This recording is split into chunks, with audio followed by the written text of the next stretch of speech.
extremely important in our church. They play a huge part in our church, and it's a large part. I mean, sometimes we just think of the importance of the church in the Central Belt, but there's a huge areas of Scotland where the rural communities are, and it's so important that we engage with them and are there to help and support them in whatever way we can. I think we realise that in the last 15 months in particular, those in the rural communities have been really hard hit, particularly by the weather, and are undergoing some really tough times.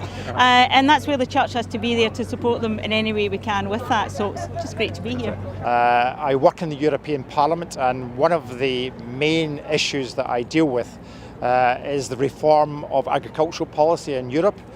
And at the heart of that whole debate about how we reform agricultural policy in Europe is the big challenge we face, where there is a rising world population expected to reach 9 billion by 2050.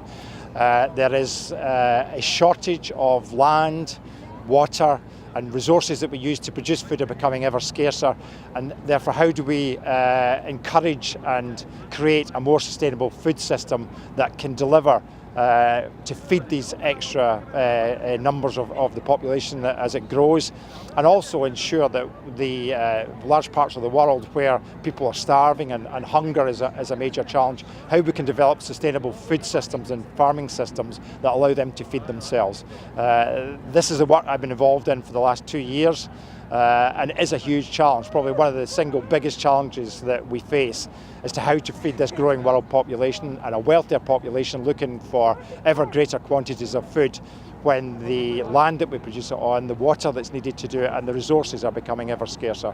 And hopefully we're going to come up with the right policies that will ensure that we can secure food security in the future for everyone and eliminate hunger and poverty, which goes hand in hand with each other.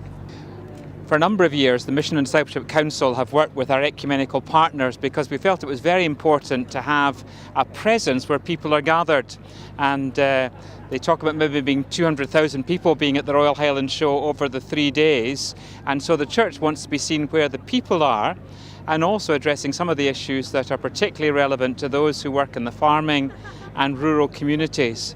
And over the years, we've tried to produce reports and research that have helped both support the church in rural areas and also to show an interest in those who are struggling with particular challenges of farming and other rural matters.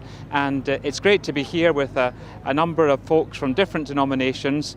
We have a place here where people can step out from their busy day just to have contact, to perhaps just have some coffee, friendship, perhaps discuss issues, and we feel it's very important that the church should be at places like the Royal Highland Show.